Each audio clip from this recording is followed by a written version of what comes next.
ಅವರನ್ನ ತಕ್ಷಣನೇ ಬಂಧಿಸಬೇಕು. ಅರಣ್ಯ ಇಲಾಖೆ ಅಧಿಕಾರಿಗಳನ್ನ ಅಮಾನತುಗೊಳಿಸಬೇಕು. ನಿಜವಾಗ ಬಹಳ ಇದೊಂದು ದೊಡ್ಡತನ. ನಮಸ್ಕಾರ ವೀಕ್ಷಕರೇ, ಇದು ವಾಯ್ಸ್ ಆಫ್ ವಿಜಯನಗರ.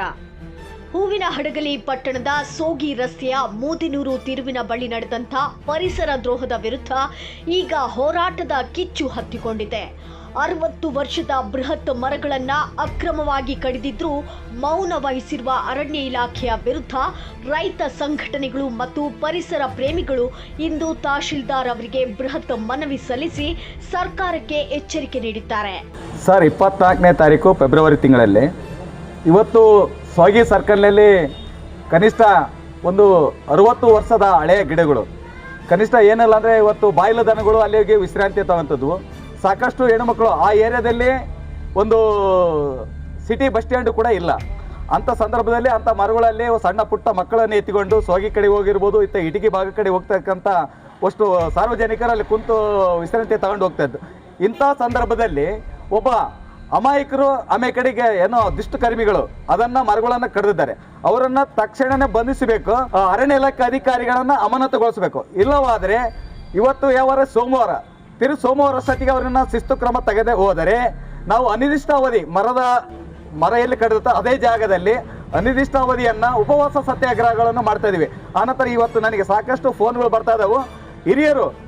ದೊಡ್ಡ ಹಿರಿಯರು ಕೂಡ ಇವತ್ತು ನಾನು ಉಪವಾಸ ಸತ್ಯಾಗ್ರಹಕ್ಕೆ ನಾವು ಬರ್ತಾ ಇದೀವಿ, ಇದಕ್ಕೆ ನೀವು ಎಂದು ಕಾರ್ಯಕ್ರಮ ಅಂತ ಹೇಳ್ತಿದ್ರು ಅವತ್ತು ಕೂಡ ಅಲ್ಲಿ ಮರ ಕಡಿದ ಜಾಗದಲ್ಲಿಯೇ ನಾವು ಉಪವಾಸ ಸತ್ಯಾಗ್ರಹ ಮಾಡ್ತೀವಿ. ಮಾನ್ಯ ತಹಶೀಲ್ದಾರ್ ಆಗಿರ್ಬೋದು, ಮಾನ್ಯ ಜಿಲ್ಲಾಧಿಕಾರಿ ಆಗಿರ್ಬೋದು, ಮತ್ತು ಸಚಿವರಾಗಿರ್ಬೋದು ಇದ್ರ ಬಗ್ಗೆ ಯಾವ ಥರ ಆ್ಯಕ್ಷನ್ ತೊಗೊತಾರ, ಮರ ಕಡಿದತಕ್ಕಂಥ ದುಷ್ಕರ್ಮಿಗಳನ್ನು ತಕ್ಷಣನೇ ಬಂಧಿಸಿ ಅವ್ರ ಕಾನೂನು ಕ್ರಮ ಕೈಗೊಳ್ಳಬೇಕು. ಇಲ್ಲವಾದರೆ ಮತ್ತು ನಮ್ಗೆ ಪರಿಸರ ಪ್ರೇಮಿಗಳು ಮತ್ತು ಎಲ್ಲ ರೈತ ಪರ ಸಂಘಟನೆಯಿಂದ ನಾವು ಪ್ರತಿಭಟನೆ ಮಾಡಲಿಕ್ಕೆ ಆಗ್ರಹಿಸ್ತೀವಿ. ಹೌದು, ಸೋಗಿ ಸರ್ಕಲ್ ಬಳಿ ಅಕ್ರಮವಾಗಿ ಮರಗಳನ್ನ ಕಡಿದು ಕರ್ನಾಟಕ ವೃಕ್ಷ ಸಂರಕ್ಷಣಾ ಕಾಯ್ದೆ 1976 ಮತ್ತು ಜೈವಿಕ ವೈವಿಧ್ಯತೆ ಕಾಯ್ದೆ 2002 ಉಲ್ಲಂಘಿಸಲಾಗಿದೆ. ಈ ಬಗ್ಗೆ ಈ ಹಿಂದೆಯೇ ವರದಿ ಮಾಡಿದ್ರೂ ಕೂಡ ಅಧಿಕಾರಿಗಳು ಯಾವುದೇ ಕ್ರಮ ಕೈಗೊಂಡಿಲ್ಲ. ಈ ಹಿನ್ನೆಲೆಯಲ್ಲಿ ಇಂದು ಕರ್ನಾಟಕ ರಾಜ್ಯ ಈರುಳ್ಳಿ ಬೆಳೆಗಾರರ ಸಂಘದ ರಾಜ್ಯ ಅಧ್ಯಕ್ಷರಾದ NM ಸಿದ್ದೇಶ್ ಅವರ ನೇತೃತ್ವದಲ್ಲಿ ತಹಶೀಲ್ದಾರ್ ಅವರಿಗೆ ಮನವಿ ಸಲ್ಲಿಸಲಾಯಿತು. ಈ ಮನವಿಯನ್ನು ತಹಶೀಲ್ದಾರ್ ಮೂಲಕ ಮಾನ್ಯ ಜಿಲ್ಲಾಧಿಕಾರಿಗಳು, ಜಿಲ್ಲಾ ಅರಣ್ಯ ಸಂರಕ್ಷಣಾಧಿಕಾರಿಗಳು ಮತ್ತು ವಲಯ ಅರಣ್ಯಾಧಿಕಾರಿಗಳಿಗೆ ರವಾನಿಸಲಾಗಿದೆ. ಒಂದು 20 ದಿನ ಬಂತು, ಇದ್ರ ಬಗ್ಗೆ ಯಾವುದೇ ಕಾನೂನು ಕ್ರಮಗಳು ಜರುಗಿಲ್ಲ. ಇದ್ರ ಬಗ್ಗೆ ಏನು ಹೇಳಕ್ಕೆ ಇಷ್ಟಪಡ್ತೀರಾ? ಈ ಹಿಂದೆ ಈ ಪ್ರಕರಣ ಈಗಾಗಲೇ ಸ್ವಾಗಿ ಸರ್ಕಲ್ ಪ್ರಕರಣ ನಿಮ್ಮ ಒಂದು ವಾಹಿನಿಯಲ್ಲಿ ಪ್ರಸಾರವಾಗಿತ್ತು. ಆ ಪ್ರಸಾರಕ್ಕೆ ನೋಡಿದೆ ನಾನು. ನಿಜವಾಗ ಭಾಳ ಇದೊಂದು ಉದ್ದಟತನ ಕ್ರಮ. ಯಾಕಂದರೆ ಯಾವುದೇ ಇರಲಿ ಇವತ್ತು ಅದೇ ಒಂದು ವ್ಯಕ್ತಿ ಇವತ್ತು ಎಷ್ಟೇ ಪ್ರಬಲತೆ ಆಗಿರಲಿ ಏನು ಕಾನೂನು ಕ್ರಮ ಐತಿ ಅದನ್ನು ತಗೋಬೇಕು ಅವರು.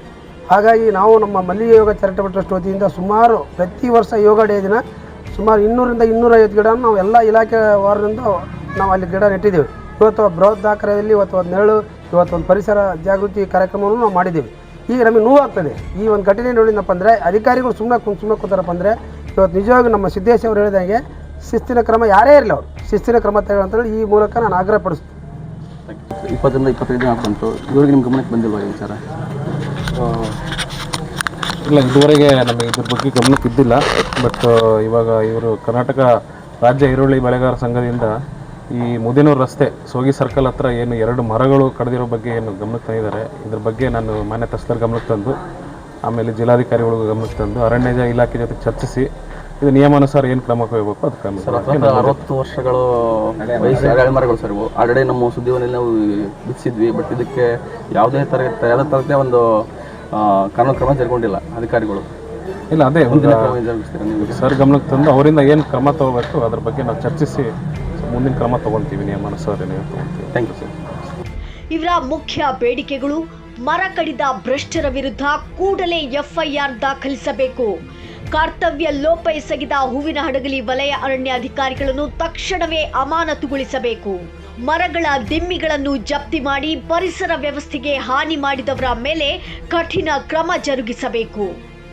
ಉಪವಾಸ ಸತ್ಯಾಗ್ರಹದ ಎಚ್ಚರಿಕೆ: ಒಂದು ವೇಳೆ ಈ ಬೇಡಿಕೆಗಳಿಗೆ ಸರ್ಕಾರ ಕೂಡಲೇ ಸ್ಪಂದಿಸದಿದ್ದರೆ ಮರ ಕಡಿದ ಅದೇ ಜಾಗದಲ್ಲಿ ರೈತರು ಮತ್ತು ಪರಿಸರ ಪ್ರೇಮಿಗಳು ಸೇರಿ ಬೃಹತ್ ಉಪವಾಸ ಸತ್ಯಾಗ್ರಹ ಮತ್ತು ಧರಣಿ ನಡೆಸುವುದಾಗಿ ಎನ್ಎಂ ಸಿದ್ದೇಶ್ ಅವರು ಎಚ್ಚರಿಸಿದ್ದಾರೆ.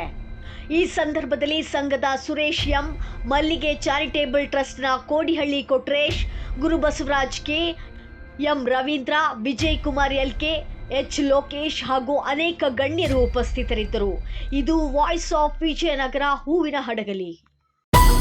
ನಿರಂತರ ಸುದ್ದಿಗಾಗಿ ನೋಡ್ತಾ ಇರಿ ವಾಯ್ಸ್ ಆಫ್ ವಿಜಯನಗರ.